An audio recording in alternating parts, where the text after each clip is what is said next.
Welcome to my YouTube channel. आज हम chapter 8 की क्वेश्चन को सॉल्व करेंगे। Question number 1, choose the correct option and explain the reason for the correct and incorrect option in the context of Ernest Rutherford's Goldwell experiment. The experiment is shows the existence of neutron in the nucleus. तो Rutherford ने कभी नहीं बोला था कि neutron के बारे में कभी नहीं बोला था। उन्होंने बोला था कि सेंटर में एक न्यूक्लियस है और न्यूक्लियस के अंदर प्रोटॉन है। तो पहला वाला ऑप्शन है इनकरेक्ट होगा। दूसरा है the result disprove the plum pudding model and led the idea of nucleus at the centre of the atom. ये सही है क्योंकि उन्होंने प्लम पुडिंग मॉडल को डिस्प्रूव किया था और उनकी हिसाब से एक सेंटर में एक न्यूक्लियस है और न्यूक्लियस के अंदर पॉजिटिव चार्ज है, ये भी उन्होंने बोला था। तो सेकंड वाला आंसर सही होगा। The large deflection of a few alpha particles indicate the most of the mass of the atom and positive charge are packed into a tiny center. तो न्यूक्लियस है, सेंटर में न्यूक्लियस होता है और nucleus के अंदर पॉजिटिव चार्ज है जो कि जिसको हम प्रोटॉन बोल सकते हैं। तो ये वाला भी सही है। The way alpha particles are deflected so the electron move around the nucleus. जो अल्फा पार्टिकल डिफ्लेक्टेड हो गया वो न्यूक्लियस की वजह से डिफ्लेक्टेड हुआ है, ना कि इलेक्ट्रॉन की वजह से। तो ये वाला रॉन्ग होगा।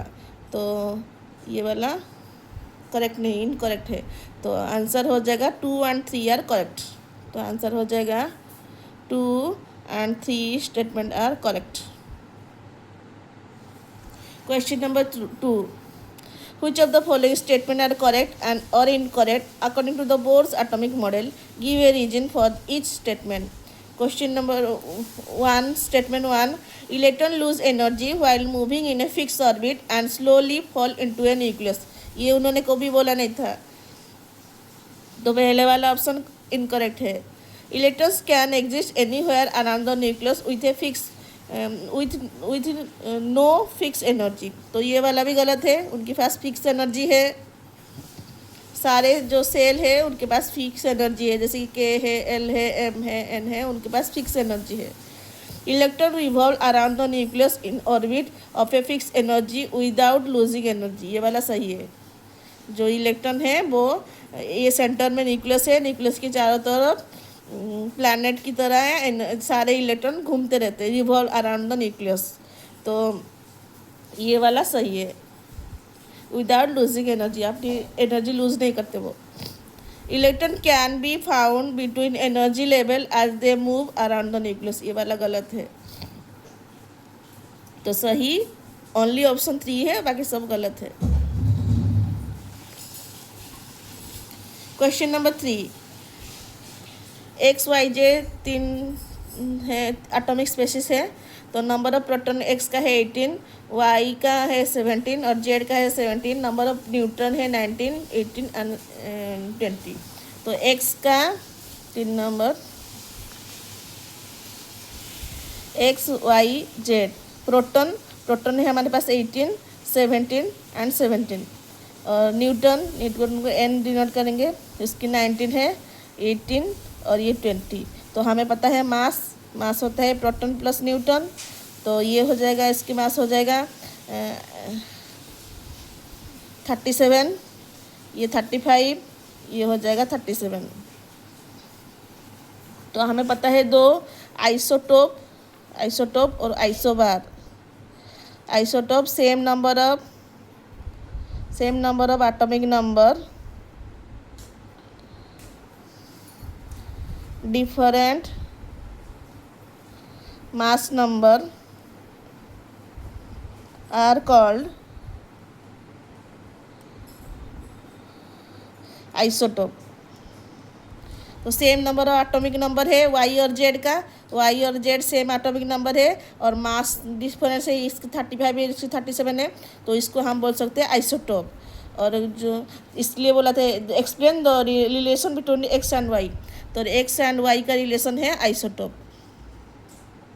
फिर isobar, X and Z and X और एक्स और जेड के बीच isobar, same mass number but different atomic number, different atomic number. तो एक्स और जेड, एक्स का 37 है, जेड का भी 37 है मास नंबर, एटॉमिक नंबर 18 है और इसका 17 है। तो ये वाला आइसोबार हो जाएगा, isobar.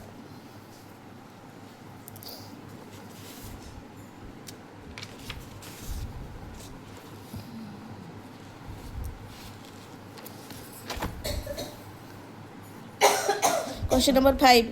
Explain and arrange the following statement in the correct chronological order to show how atomic model have evolved over time. Time के हिसाब से पहले कौन आया फिर कौन आया। पहले आया था डाल्टन, फिर आया थॉमसन जो कि इलेक्ट्रॉन को डिस्कवर किया, फिर रदरफोर्ड आए, फिर लास्ट में बोर्स आए। तो क्रोनोलॉजिकल ऑर्डर पहला हो जाएगा 5 का 4, फिर हो जाएगा 2 थॉमसन, फिर हो जाएगा रदरफोर्ड, फिर बोर्स 1। तो ये हो जाएगा डाल्टन, थॉमसन, रदरफोर्ड और ये Bohr's, Niels Bohr. Question number 7.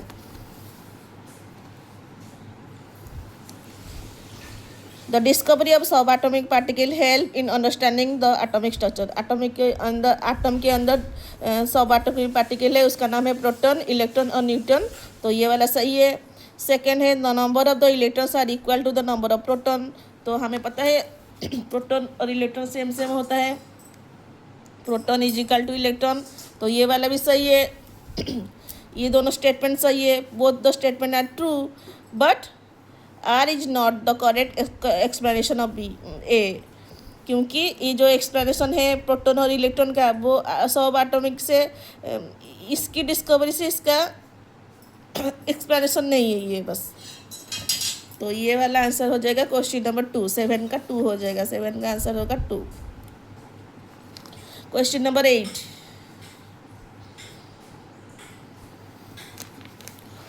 Magnesium is essential for many biological processes including muscle contraction.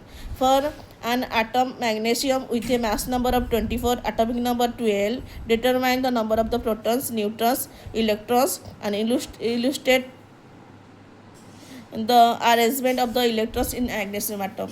तो मास है 24, एटॉमिक नंबर 12, तो एटॉमिक नंबर 12 है मतलब प्रोटॉन भी 12 हो जाएगा। प्रोटॉन हम अभी ऊपर वाला पता था नहीं, proton equal two electron, proton equal two electron. तो प्रोटॉन 12 है मतलब इलेक्ट्रॉन भी क्या हो जाएगा 12। और न्यूट्रॉन मास हमें पता है प्रोटॉन प्लस न्यूट्रॉन, तो न्यूट्रॉन हो जाएगा 24 माइनस 12, 12 हो जाएगा। तो 12 12 12 हो जाएगा तीनों। और arrangement of electrons in magnesium.